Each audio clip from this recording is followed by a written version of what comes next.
జల్దీ software job కొడదామనుకుంటుర్రా? అయితే వీక్యూబ్‌లో training తీసుకొని మంచి జాబ్ కొట్టేయుర్రి. ఇదొక మంచి కార్యక్రమం. ఈరోజు ఇక్కడున్న మా తమ్ముళ్ళు, మా చెల్లెళ్ళు రేపు తెలంగాణ రాష్ట్ర పునర్నిర్మాణంలో తెలంగాణ రాష్ట్రం యొక్క ఆర్థిక వ్యవస్థ 2034కు $1 ట్రిలియన్ ఎకానమీ, 2047కి $3 ట్రిలియన్ ఎకానమీగా ఈ రాష్ట్రం అభివృద్ధి చెందాలి. ఈనాడు దేశంలో 2.5% జనాభా ఉన్న మనము 5% జీడిపిని ఇస్తున్నాం ఈ దేశానికి. రాబోయే రోజుల్లో ఈ 5%ని 10%కి పెంచే విధంగా తెలంగాణ రాష్ట్రాన్ని అభివృద్ధి పదం వైపు నడిపించాలని, ముఖ్యంగా ఈ రాష్ట్రాన్ని అభివృద్ధి పదం వైపు నడిపించాలి అంటే చదువుతో పాటు ఈ విద్యార్థులకు సాంకేతిక నైపుణ్యాన్ని నేర్పించాలి అనేదే తెలంగాణ రాష్ట్ర ప్రభుత్వం యొక్క లక్ష్యం.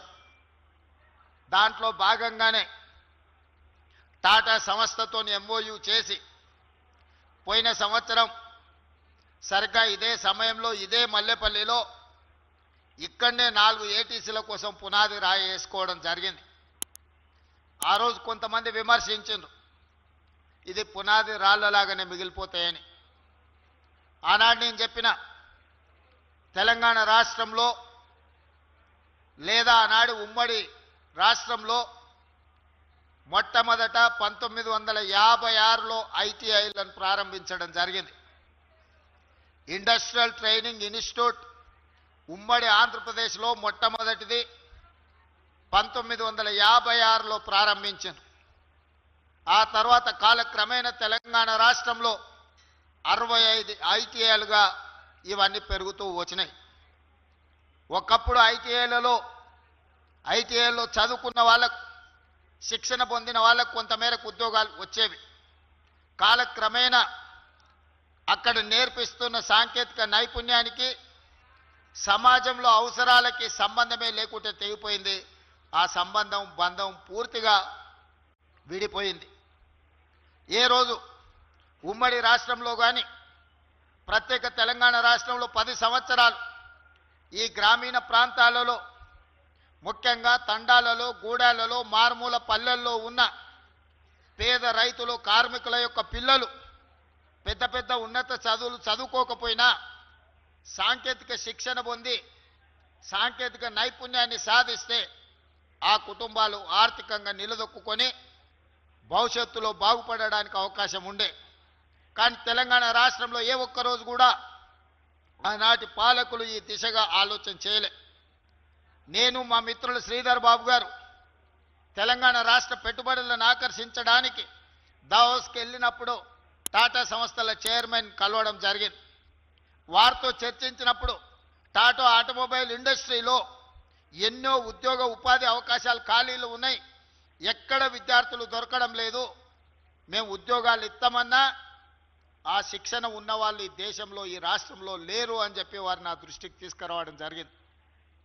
అప్పుడు వారితో మాట్లాడి ఇమ్మీడియట్గా ఆనాటి అధికారులతో మాట్లాడి ఈ ITIలు నిర్వీర్యం అయిపోయినాయి కదా, ఈ ITIలను పునరుద్ధరించాలంటే మనం ఏం చేయాలి అని ఆలోచన చేసి మిత్రుడు శ్రీధర్ బాబు గారు సూచన తీసుకొని ఉప ముఖ్యమంత్రి వర్యులు బట్టి విక్రమార్క గారితో మాట్లాడి ఈ ITIలను అడ్వాన్స్డ్ టెక్నాలజీ సెంటర్స్గా, ఈరోజు నిజాన్ని మీరు కళ్ళతో చూసిండ్రు, నిజాం మీ కళ్ళతో చూసిందే మీ నమ్మకం.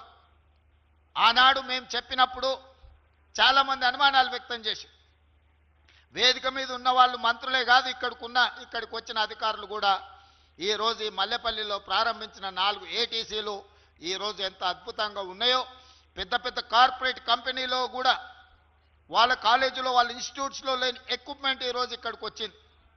దీనికి కారణం ఈ 65 ATCలలో 2400 కోట్ల రూపాయల పెట్టుబడి ఖర్చు అయింది. ఈ 2400 కోట్లు ప్రభుత్వం ఏమైనా ఖర్చు పెట్టిందని మీరు అనుకుంటున్నారేమో. లేదు, ప్రభుత్వం ఖర్చు పెట్టింది కేవలం 300 కోట్ల రూపాయలు మాత్రమే టాటా సంస్థతో నేను మిత్రుడు శ్రీధర్ బాబు మాట్లాడి 2100 కోట్ల రూపాయలు టాటా సంస్థతో ఈరోజు ఖర్చు పెట్టించి ఈరోజు సాధ్యమైంది. సంకల్పం ఉంటే సాధ్యం కానిది ఏంది లేదు, పట్టుదల ఉంటే సాధించలేనిది ఏమీ లేదు. మన దగ్గర డబ్బులు ఉన్నాయా లేవా అనే కంటే మన దగ్గర ఆలోచన ఉందా లేదా, ఆ ఆలోచనలో చిత్తశుద్ధి ఉందా లేదా అనే దాన్ని బట్టి మన నిర్ణయాలు, మన పరిపాలన ముందుకు సాగుతుంది. మా చిత్తశుద్ధికి, మా పరిపాలనకు ఉదాహరణనే ఈరోజు ప్రారంభించుకున్న 65 అడ్వాన్స్డ్ టెక్నాలజీ సెంటర్స్ అని చెప్పి నేను ఈరోజు ఈ వేదిక మీద నుంచి చెప్పదలుచుకున్నా. దాదాపుగా ఈ ఒక్కొక్క ఏటీసీలో 170, 180 మంది, 200 మంది చేరుతున్నారు. 90% ఉద్యోగాలు ఆల్రెడీ చేరి శిక్షణ పొందిన వాళ్ళకు 90% పైగా ఉద్యోగాలు దొరికినాయి. ఇవి సరిపోవు, భవిష్యత్తులో ఇంకా పెంచాలన్న ఆలోచనతోని ఇంకొక 51 ఏటీసీలను ఈరోజు అదనంగా మంజూరు చేసినాం. రాబోయే సంవత్సరంలో ఆ 51ని కూడా పూర్తి చేసి తెలంగాణ రాష్ట్రంలో 116 అడ్వాన్స్డ్ టెక్నాలజీ సెంటర్ల ద్వారా నిరుద్యోగ తెలంగాణ యువతకు శిక్షణ ఇప్పించడం, వాళ్లకు ఉద్యోగ ఉపాధి అవకాశం కల్పించడమే లక్ష్యంగా ఈరోజు ప్రభుత్వం పనిచేస్తుంది. మిత్రులారా, నిరుద్యోగ సోదరులారా, ఆలోచన చేయండి. తెలంగాణ రాష్ట్రంలో ఈనాడు 178 ఇంజనీరింగ్ కాలేజీలు ఉన్నాయి. ప్రతి సంవత్సరం 1,10,000 మంది ఇంజనీరింగ్ స్టూడెంట్స్, ఇంజనీరింగ్ గ్రాడ్యుయేట్స్గా పట్టా తీసుకొని బయటకు వస్తున్నారు. వాళ్ళ తల్లిదండ్రుల బాధ, ఆ విద్యార్థుల యొక్క ఆలోచన చూస్తే మన వ్యవస్థ ఎంత దెబ్బతినిపోయిందో నాకు అర్థమవుతుంది. కొడంగల్ నియోజకవర్గం నుంచి, ఇతర ప్రాంతాల నుంచి తల్లిదండ్రులు వస్తారు. సార్, మా పిల్లగాడు ఇంజనీరింగ్ చదువుకున్నాడు, నౌకరిప్పి అని. ఎక్కడొస్తాయని ఆ పిల్లగాడిని అడిగితే వాడికి ఉద్యోగం ఎక్కడొస్తుందో వాడికి తెలియదు. పోనీ అప్లికేషన్ రాయరా అంటే వాడికి అప్లికేషన్ రాయడానికి వస్తలేదు. మరి ఎట్లనే ఇట్లా అంటే, ఇక నువ్వే ఎత్తుకు సార్, ఏంటన్న నౌకరి, నువ్వే నౌకరి పెట్టి సార్, నువ్వే అప్లికేషన్ రాసుకో సార్, నువ్వు ముఖ్యమంత్రి కదా అని వాళ్ళ తల్లిదండ్రులు అంటారు. ఎవరైనా ప్రైవేట్ కార్పొరేట్ కంపెనీ ఒక వ్యక్తిని తీసుకుంటున్నాడంటే ₹1 జీతం ఇస్తే 10 రూపాయలు సంపాదించుకోవాలని వాళ్ళు ఉద్యోగం ఇస్తారు తప్ప, ముఖ్యమంత్రి చెప్పిండానో, ఐటీ మంత్రి శ్రీధర్ బాబు గారు చెప్పిండానో ఈరోజు అట్లా ఉద్యోగాలు ఇచ్చే అవకాశాలు లేవు.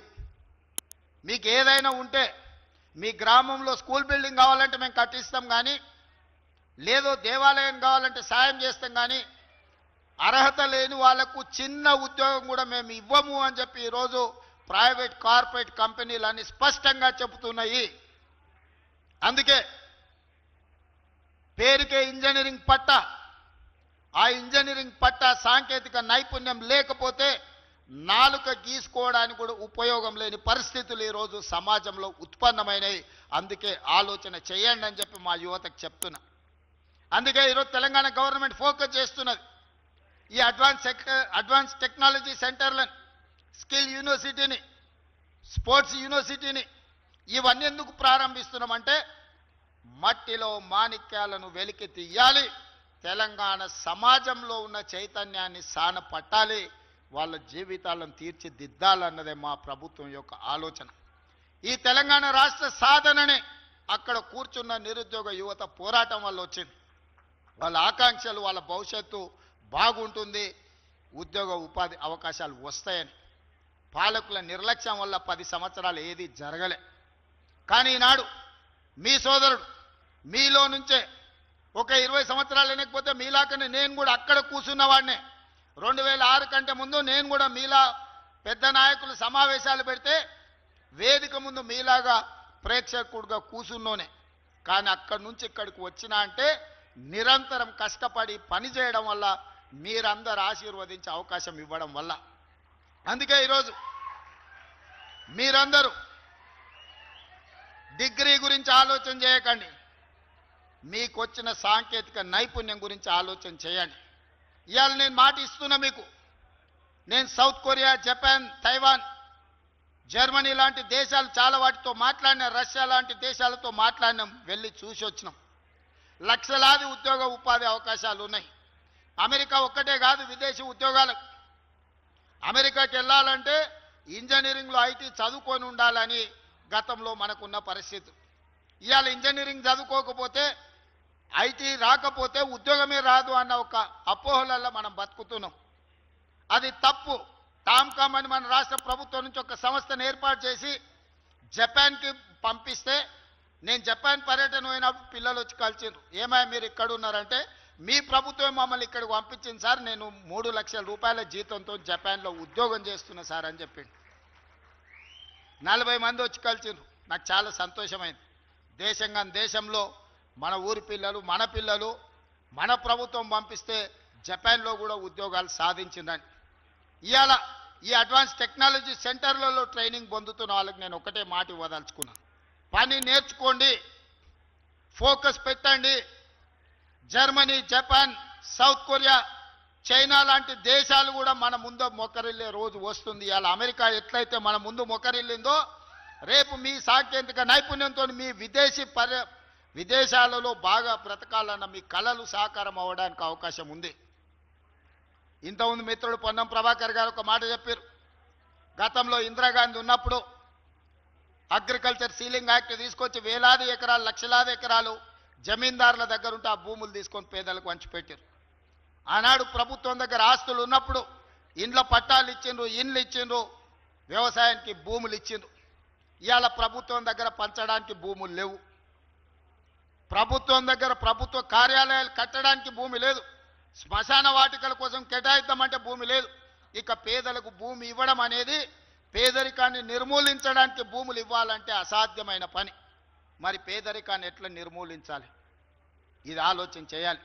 అందుకే నేను మన ఉస్మానియా యూనివర్సిటీలో చెప్పిన, చదువు ఒక్కటే పేదరికాన్ని రూపుమాపుతుంది, సమాజంలో ఉన్న అసమానతలను రూపుమాపుతుంది. ఇవాళ మీరు చదువుకొని బాగుపడి ఉద్యోగాన్ని సాధిస్తే సమాజం మిమ్మల్ని గౌరవిస్తుంది, సమాజం మిమ్మల్ని ఆహ్వానిస్తుంది, సమాజంలో, సంఘంలో మీ గుర్తింపు పెరుగుతుంది. చదువు ఒక్కటే మీ తలరాతను మారుస్తుంది. సాంకేతిక నైపుణ్యం ఒక్కటే మీ తలరాతను మారుస్తుంది. మీ తలరాతలు మారాలి అంటే అది మీ చేతుల్లోనే ఉంది. ఈ ప్రభుత్వం మీకు అవకాశాలు ఇస్తుంది. ఈ ప్రభుత్వం మీకు వసతులు ఏర్పాటు చేస్తుంది. ఈ ప్రభుత్వం ఇచ్చే అవకాశాలను వినియోగించుకోండి. తద్వారా సాంకేతిక నైపుణ్యాన్ని సాధించడమే కాదు, చదువుకోండి, గొప్పగా రాణించండి. ఇవాళ సత్య నాదేళ్ల ప్రపంచంలో గుర్తింపు తెచ్చుకున్నాడంటే చదవడం వల్లనే. చదువు లేకపోతే, సాంకేతిక నైపుణ్యం మనలో లేకపోతే ఈరోజు ఎందుకు గొరగాకుండా పోతాం. ఈ మధ్యకాలంలో గంజాయి కేసులు మేము పట్టుకుంటున్నాం. చెప్పడానికి బాధగా ఉంది. గంజాయి సరఫరా చేసేవాళ్ళు చాలా వరకు ఇంజనీరింగ్ గ్రాడ్యుయేట్స్, ఇంజనీరింగ్ చదువుకుంటున్న పిల్లలే సరఫరా చేస్తారు. ఇంజనీరింగ్ అయిపోయినాక ఉద్యోగం దొరకక మొదట వాడు అలవాటు చేసుకొని, అలవాటు నుంచి అవసరాల కోసం గంజాయి వ్యాపారం చేసే పరిస్థితులు ఈరోజు తెలంగాణలో దాపురించినాయి. ఇది తెలంగాణ సమాజానికి పట్టిన చీడ. దీన్ని వదిలించాల్సిన అవసరం ఉంది. వ్యసనాల వైపు వెళ్ళకండి. వ్యసనాల బారిన పడ్డారంటే మీ తల్లిదండ్రుల దుఃఖాన్ని మీరు అంచనా కూడా వేయలేరు. ఒకప్పుడు ఒక కుటుంబంలో 4, 5 అన్నదమ్ములు ఉండేటోళ్ళు. ఒకరో ఇద్దరు అక్కరకపోయినా 2, 3 బాగుపడితే ఆ కుటుంబాన్ని ఆదుకునేటోళ్ళు. ఇవాళ తల్లిదండ్రుల కలిపి ఒక్క పిల్లగాడో ఒక బిడ్డనో ఉంటుంది. ఆ ఉన్న ఒక్కడు దారి తప్పితే, ఆ ఉన్న ఒక్కడు వ్యసనాలకు బానిస అయితే ఆ తల్లిదండ్రుల యొక్క బాధ ఎట్లుంటుందో యువకులుగా మీరు ఆలోచన చేయండి. అందుకే మిత్రులారా, ఈ అవకాశాన్ని వాడుకోండి. నేను మా మిత్రులు శ్రీధర్ బాబు గారికి, మొదట పొన్నం ప్రభాకర్ గారికి ఒక సూచన చేస్తున్నా. ఒకప్పుడు ఐటీఐలో చదువుకుంటే ఆర్టీసీ వాళ్ళు అప్రెంటిషిప్ కింద వాళ్ళకి ట్రైనింగ్ ఇచ్చేటోళ్ళు ఆర్టీలో తీసుకొని, మరి ఈరోజు ఎందుకు తీసుకుంటలేరో నాకు తెలియదు. మీరు దయచేసి మీ ఆర్టీసీలో, ఏటీసీలో చదువుకున్న పిల్లలకు అప్రెంటిషిప్ ఇచ్చి వాళ్ళకు అవకాశం కల్పించి వాళ్ళలో ఉన్న నైపుణ్యాన్ని పెంపొందించడానికి దానకిషోర్ ప్రిన్సిపల్ సెక్రటరీ గారు పిలిపించుకొని మీరు మీ ఆర్టీసీకి సంబంధించిన అధికారులతో మాట్లాడి ఇక్కడ ట్రైనింగ్ పొందిన విద్యార్థులకు ఆర్టీసీలో అప్రెంటిషిప్ ఇవ్వండి. అదేవిధంగా మిత్రులు శ్రీధర్ బాబు గారికి నా రిక్వెస్ట్, ఆయన కొంచెం బలమున్నోడు, కొంచెం టెక్నిక్ ఉన్నోడు. కొన్ని పనులు నాతో కాకపోతే ఆయనతో చేపిస్తుంటా. ఆర్థిక మంత్రి ఆయనకు చాలా దగ్గర. మేము చెప్తున్నాడు కానీ ఆయన చెప్పంగానే సరే అంటాడు. వచ్చే సంవత్సరం నుంచి ఈ ఏటీసీలలో జాయిన్ అయిన ప్రతి విద్యార్థికి ప్రతి నెల 2,000 రూపాయల స్కాలర్షిప్ అందించడం ద్వారా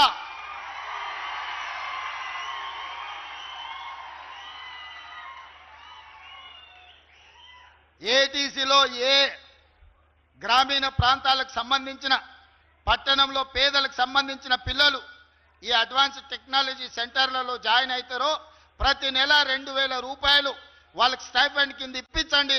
ఆ పిల్లలకు దొవ్వ ఖర్చులకు ఉండడానికి ఖర్చులకు వెళ్తాయి. ఆ పిల్లలు చదువుకుంటారు. ఆ ప్రోత్సాహం ఇవ్వాల్సిన బాధ్యత మన రాష్ట్ర ప్రభుత్వాన్ని. ఎక్కడెక్కడో ఖర్చు పెడుతున్నాం, కానీ ఇది భవిష్యత్తు పెట్టుబడి. ఇది సంక్షేమ పథకం కాదు, ఇది భవిష్యత్తుకు పెట్టుబడి. మీరు ఎట్లయినా ఆర్థిక మంత్రి గారిని ఒప్పించి ప్రతి నెల ఏటీసీలో చేరే ప్రతి విద్యార్థికి వచ్చే అకాడమిక్ ఇయర్లో 2,000 రూపాయలు ప్రతి విద్యార్థికి ఇచ్చేటట్టుగా మీరు నాకు మద్దతుగా మీరే ముందుండి దీన్ని పరిష్కరించాల్సిందిగా మీకు విజ్ఞప్తి చేస్తున్నా. మిత్రులారా, అన్ని అవకాశాలు ఇస్తుంది ప్రభుత్వం, కానీ మీరు బాగుపడాలి. మీరు నేర్చుకోండి. మీకేం కావాలనో ఈ ప్రభుత్వం చేస్తుంది. మీ సోదరుడు ఈరోజు తెలంగాణ రాష్ట్రానికి ముఖ్యమంత్రి ఉన్నాడు. మీ ఆలోచనలు, మీ అవకాశాలను దృష్టిలో పెట్టుకొని మీ భవిష్యత్తు కోసం ప్రణాళికలు వేస్తాం. స్కిల్స్ యూనివర్సిటీ అయినా, యంగ్ ఇండియా స్పోర్ట్స్ యూనివర్సిటీ అయినా, లేకపోతే young India integrated residential schools అయినా, అడ్వాన్స్ టెక్నాలజీ సెంటర్స్ అయినా, ఇవన్నీ కూడా మీ భవిష్యత్తు కోసం, తెలంగాణ పునర్నిర్మాణం కోసం ఈనాడు రాష్ట్ర ప్రభుత్వం నిర్ణయాలు తీసుకున్నది. దీన్ని సద్వినియోగం చేసుకోండి. భవిష్యత్తుకి వారధులుగా అవుతారు. జపాన్తో కూడా మనం ఒప్పందం చేసుకున్నాం. జపనీస్ లాంగ్వేజ్ నేర్పడానికి ఈనాడు జపాన్ నుంచి మనకు టీచర్స్ వస్తారు. ఇక్కడ పిల్లలు జర్మన్ లాంగ్వేజ్ నేర్చుకోవాలన్నా, జపనీస్ లాంగ్వేజ్ నేర్చుకోవాలన్నా, ఇతర దేశాలకు సంబంధించిన ఉద్యోగ రష్యాలో ఇప్పుడు 30,000 ఉద్యోగ అవకాశ ఖాళీలు ఈరోజు మనల్ని అడుగుతారు. రష్యా ఉక్రెయిన్ వార్ వల్ల అక్కడ ఉండే ఇండస్ట్రియల్ ఎస్టేట్స్ ఉద్యోగాలు లేక, అక్కడ వాటిని నిర్వహించే వాళ్ళు లేక ఈరోజు మూతపడుతున్నాయి. 30,000 ఉద్యోగాలు ఇవాళ ఇప్పటికిప్పుడు మేము ఉద్యోగ అవకాశాలు ఇస్తాం పంపించండి అన్నారు. 1,000 మందిని మనం పంపించే పరిస్థితి ఉంది. జపాన్లో అయితే 2 లక్షలు 3 లక్షలు ఎన్ని లక్షల మందిని పంపించినా జపాన్లో 70 ఏళ్ళ పైన పడి 120 ఏళ్ళు ఉన్నోళ్ళు ఉన్నారు. వాడు తండ్రి వ్యాపారం చేస్తా చేస్తా తండ్రికి 100 ఏళ్ళు వచ్చేవరకల్లా కొడుకు 70 ఏళ్ళు వచ్చినాయి. తండ్రి వ్యాపారం కొడుకు తీసుకోలేదు, ఆయన కొత్త వ్యాపారం పెట్టుకున్నాడు. ఇప్పుడు తండ్రి రిటైర్ అయ్యి కొడుకు ఇద్దామంటే కొడుకు అది తీసుకుంటలేడు. నాకెందుకని, నేను ఆల్రెడీ లైఫ్లో సెట్ అయిపోయినాను. ఆ 100 సంవత్సరాల తండ్రి నవ యువకుల కోసం చూస్తున్నారు. ఎవరైనా మీ దేశంలో భారతీయులు, ముఖ్యంగా తెలంగాణ యువకులు ఉంటే మా వ్యాపారాలు ఇచ్చి వాళ్ళకి నైపుణ్యాన్ని నేర్పిస్తాం, మీరు జపాన్కి పంపించండి అని చెప్పి ఈరోజు జపాన్లో మనల్ని అడుగుతున్నారు. ఇట్లాంటి అవకాశాలు ఉన్నాయి. అమెరికాకు పోలేకపోతే వచ్చే నష్టం ఏం లేదు. పక్కన జర్మన్, జపాన్, సౌత్ కొరియా లాంటి అభివృద్ధి చెందిన దేశాలు ఉన్నాయి. ఆ దేశంలో ఎవరికి పెద్ద ఇంగ్లీష్ కూడా రాదు, మీకు తెలుసో తెలియదు. ఇంగ్లీష్ వస్తే పెద్ద మేధావి అని కొంతమంది పోజులు కొడుతుంటారు. జర్మన్కి ఏం ఇంగ్లీష్ వచ్చు, జపాన్కి ఏం ఇంగ్లీష్ వచ్చు. చైనా ప్రపంచాన్ని శాసిస్తున్న చైనాలో ఇంగ్లీష్ వచ్చిన వాళ్ళని ఏళ్ళ మీద లెక్క పెట్టవచ్చు. మనిషికి తెలివి ఉండాలి, చిత్తశుద్ధి ఉండాలి, పని చేయాల్సిన కమిట్మెంట్ ఉండాలి. వ్యసనాలకు బానిస కావద్దు, గంతే. ఈ 4 కామన్ సెన్స్ ఉంటే 40-50 వేల నుంచి 4 లక్షల వరకు ప్రతి నెల మీరు సంపాదించుకునే ఉద్యోగ అవకాశాలు వస్తాయి. మనం ఈరోజు వారధిగా తెలంగాణ రాష్ట్ర ప్రభుత్వం మారుతుంది. జర్మనీ, జపాన్, సౌత్ కొరియా లాంటి, తైవాన్ లాంటి దేశాలలో మీరు ఇక్కడ శిక్షణ పొందుతూ ఉద్యోగాలు ఇప్పించే బాధ్యత, మీకు సంబంధించిన పాస్పోర్ట్లు ఇప్పించే బాధ్యత రాష్ట్ర ప్రభుత్వం తీసుకుంటుంది. తొందరలోనే దానికి సంబంధించిన మొత్తం వ్యవస్థను ఏర్పాటు చేస్తాం. ఒక వింగ్నే ఏర్పాటు చేస్తా ప్రభుత్వంలో. మీకు విదేశాలలో ఉద్యోగ ఉపాధి అవకాశాలు కల్పించడానికి, మీ పాస్పోర్ట్ నుంచి మీ ప్రతి వీసా వరకు ప్రాసెస్ చేయడానికి గవర్నమెంట్లో ఒక వింగ్ను ఏర్పాటు చేసి మీ భవిష్యత్తుకు పునాదులు వేస్తామని తెలియజేస్తూ మీ అందరి దగ్గర సెలవు తీసుకుంటున్న ధన్యవాదాలు మిత్రులారా.